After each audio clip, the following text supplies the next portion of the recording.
வணக்கம் நண்பர்களே, நான் பாரம்பரிய ஜோதிடர் பா. ரவிக்குமார். இப்ப நாம பார்க்கக்கூடிய ஒரு தலைப்பு பார்த்தீங்கன்னா, மே மாதத்துக்கு உண்டான மாத பலன்களை பத்தி தான் இந்த காணொலியில பார்த்துட்டு இருக்கிறோம்.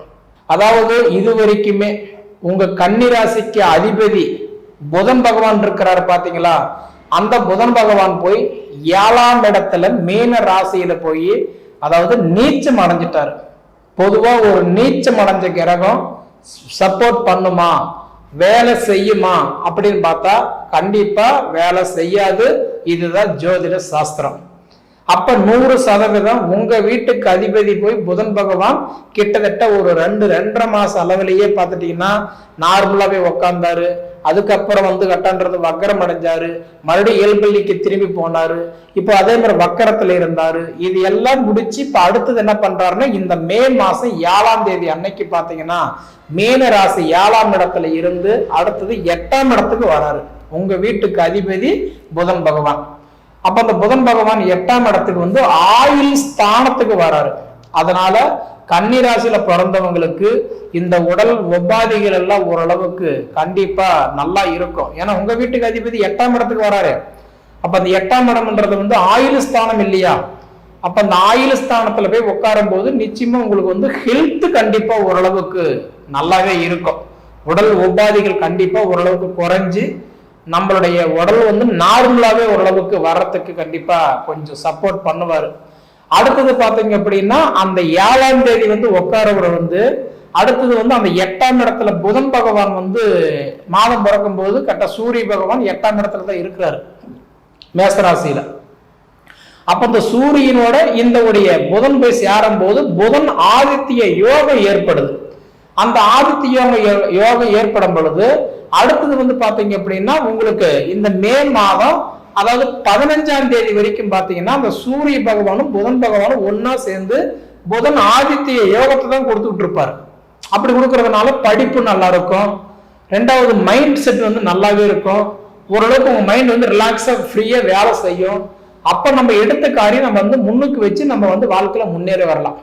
இந்த மாதம் பிறக்கும் போதே ரிஷப ராசியில குருவும் சந்திர யோகம் இருக்கிறதுனால குரு சந்திர யோகத்தோட இந்த மாசம் பிறந்ததுனால கண்டிப்பா பாத்தீங்க அப்படின்னா அடுத்தது இந்த புதன் ஆதித்ய யோகம் ஏற்படும் பொழுது அப்ப உங்களுடைய அதாவது இப்படி பழமொழி சொல்ற மாதிரி உங்களுடைய அந்த கனவு உங்களுக்கு ஓரளவுக்கு அது உங்களுக்கு நனவாகலாம். சரிங்களா? அப்படியேப்பட்ட ஒரு யோகத்தை உங்களுக்கு புதன் ஆதித்ய யோகத்தை கொடுத்துறாரு. அப்ப அடுத்தது பாத்தீங்க அப்படின்னா 23ஆம் தேதி வரைக்கும் அவர் மேசராசியில இருந்துட்டு 23ஆம் தேதிக்கு மேல மீண்டும் ரிஷப ராசிக்கு வந்துடுறாரு. அப்ப மீண்டும் ரிஷப ராசியில சூரியனும் புதனும் சேர்ந்து புதன் ஆதித்ய யோகம் மீண்டும் ஏற்படுது. அப்ப இந்த மாசம் பாத்தீங்கன்னா 7ஆம் தேதியிலிருந்து 15ஆம் தேதி வரைக்கும் பாத்தீங்கன்னா புதன் ஆதித்ய யோகம். அடுத்தது பாத்தீங்க அப்படின்னா மீண்டும் 27ஆம் தேதிக்கு அப்புறம் பாத்தீங்கன்னா சுக்கிரன் மீண்டும் அதாவதுன்றது வரும்பொழுது 27ஆம் தேதிக்கு 23ஆம் தேதிக்கு மேல பாத்தீங்கன்னா மீண்டும் புதன் ஆதித்ய யோகம் ஏற்படுது. இப்படி ஏற்படக்கூடிய ஒரு காலகட்டத்துல பாத்தீங்க அப்படின்னா உங்களுக்கு படிப்புக்கு உண்டான பலன் கண்டிப்பா கிடைக்கும். ரெண்டாவது பாத்தீங்கன்னா உங்களுடைய அதாவது பண தேவை, நம்ம 10 ரூபாய் கடன் தான் கேட்டிருக்கிறோம், ஆனா நமக்கு கிடைக்க மாட்டேங்குது. ஏதோ ஒரு சூழ்நிலை நம்ம தள்ளி போகுது, இது கிடைக்குமா? அப்போ உங்களுக்கு அந்த 7ஆம் தேதியிலிருந்து 23ஆம் தேதி வரைக்கும் உங்களோட அந்த பண தேவை ஓரளவுக்கு உங்களுக்கு நல்லாவே இருக்கும். சரிங்களா? இப்படி இருக்கும்போது உங்களுக்கு பாத்தீங்கன்னா புதன் பகவான் 7ல நீச்சமானதுனால 7ஆம் தேதி வரைக்கும் கண்டிப்பா உங்களுக்கு நல்லா இல்லை, கொஞ்சம் குழப்பத்துலதான் இருக்கும். சரிங்களா?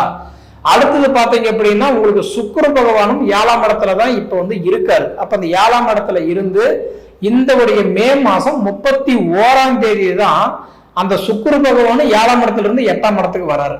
கிட்டத்தட்ட அவரும் 2-2.5 மாச காலமா பாத்தீங்க அப்படின்னா மீன ராசியில போய் பாத்தீங்கன்னா உச்சம் அடைஞ்சு அதுக்கப்புறம் இயல்பு நிலைக்கு திரும்பி அதுக்கப்புறம் வக்கரம் அடைஞ்சு இப்ப நார்மலா மறுபடியும் இயல்பு நிலைக்கு திரும்பி என்ன புதனுக்கும் சுக்கிரனுக்கு என்ன வித்தியாசம்? புதன் நீச்சம் அடைஞ்சாரு, சுக்கிரன் போய் பாத்தீங்கன்னா உச்சம் அடைஞ்சாரு.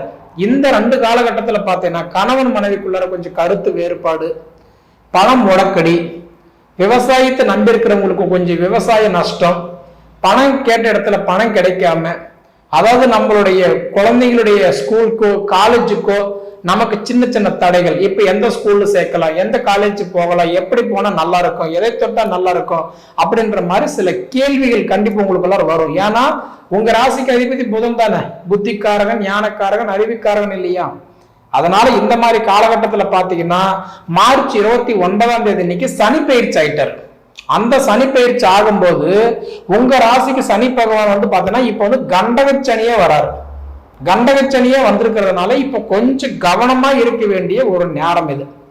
100% இந்த கண்டகச்சனி உங்களுக்கு கொஞ்சம் கவனமா இருக்க வேண்டிய ஒரு நேரம். அதே மாதிரி பாத்தீங்க அப்படின்னா சனி பார்வை கன்னிராசி பாக்குறதுனால நிச்சயமா அது குறிப்பா 7ஆம் இடமா பாக்குறதுனால மாங்கல்ய யோகம் கண்டிப்பா ஏற்படும். திருமண தடையா இருந்தவங்களுக்கு அந்த திருமண பாக்கியம் ஏற்படும். சரிங்களா?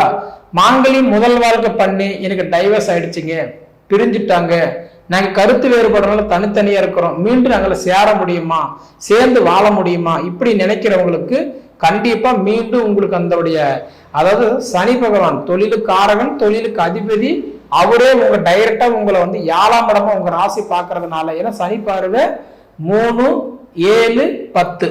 அப்ப அந்த ராசிக்கு பாத்தீங்கன்னா உங்களுக்கு சனி உங்க ராசிக்கு 7ஆம் இடமா பாக்குறதுனால தொழில் ரீதியான மாற்றம், 2வது திருமணத்துக்கு நல்ல சப்போர்ட் பண்றாரு. சரிங்களா? ஆனா கண்டகச்சனி இருக்கிறதுனால முடிஞ்ச வரைக்கும் சூதானமா நீங்க நடந்து போகணும். அதாவது ஒரு நிமிஷம் சிக்னலுக்கு நம்ம நின்று நிதானமா எடுத்து வைக்கும் போது, இப்ப இது நம்மளோட வாழ்க்கை, அப்ப நம்ம எவ்வளவு பொறுமையா போகணும். அப்ப உங்களுக்கு சனி பார்வை 7ஆம் இடமா பாக்குறதுனால உங்களுக்கு ஓரளவுக்கு பரவாயில்ல. கண்டகச்சனியா இருந்தாலும் கண்டிப்பா இந்த மாசம் கொஞ்சம் நல்லாவே உங்களுக்கு இருக்கும். ஒண்ணு. அடுத்தது பாத்தீங்கன்னா குரு பயிற்சி. குரு பயிற்சி பாத்தீங்க அப்படின்னா இப்ப உங்களுக்கு பாக்கிய ஸ்தானத்துல குரு இருக்கிறாரு. அப்ப இந்த மே மாசம் 14ஆம் தேதி வரைக்கும் பாத்தீங்கன்னா, மே மாசம் 14ஆம் தேதி குரு பயிற்சி ஆகுது. ஒரு வருஷத்துக்கு அப்புறம் கழிச்சு இப்பதான் மீண்டும் குரு பயிற்சி ஆகிறாரு. மே மாசம் 14ஆம் தேதி அன்னைக்கு அந்த குரு பயிற்சி அப்படின்னு நீங்க எடுத்துக்கிட்டீங்க அப்படின்னா, இப்ப இந்த 14ஆம் தேதி குரு பயிற்சி அடையும் போது இன்னைக்கு 9ஆம் இடத்துல இருந்து 10ஆம் இடத்துக்கு வராரு. அப்ப 10ஆம் இடத்துக்கு வரும்போது தொழில் ரீதியா கொஞ்சம் கவனமா நம்ம செயல்படுறது கண்டிப்பா கொஞ்சம் நமக்கு நல்லது. சரிங்களா? அதே சமயத்துல பாத்தீங்கன்னா இந்த ராகு கேது பயிற்சி 7ஆம் இடத்துல இருக்கிற ராகு பகவான் இப்ப 6ஆம் இடத்துக்கு வராரு. கிட்டத்தட்ட மே மாசம் 18ஆம் தேதி. அப்ப 6ஆம் இடத்துல ரோகச்சனியே வரதுனால 30% தான் நமக்கு நல்லா இருக்குமே தவிர, அப்ப கிட்டத்தட்ட 60%, 70% நமக்கு கொஞ்சம் குழப்பமா தான் இருக்கும். அப்படி பாத்தீங்கன்னா உங்களுக்கு கேது பகவான் 1ஆம் இடத்துல இருந்து இப்ப 12ஆம் இடத்துக்கு போயிட்டாரு. அப்படி பாத்தீங்கன்னா இன்னைக்கு விரைய கேதுவும் வராரு. அப்ப இந்த ராகு கேது பயிற்சி கண்டிப்பா உங்களுக்கு நல்லா இல்லை. 2026 டிசம்பர் 7ஆம் தேதி வரைக்குமே உங்களுக்கு இந்த ராகு கேது பயிற்சி உங்களுக்கு நல்லா இல்லை. காரணம் என்னன்னா, ரோகஸ்தானத்துக்கு ராகுவும் இன்னைக்கு 12ஆம் இடம் விரயஸ்தானத்துக்கு கேது வந்ததுனால நிச்சயமா இந்த ராகு கேது பயிற்சி இன்னொரு 1.5 வருஷம் உங்களுக்கு நல்லா இல்லை.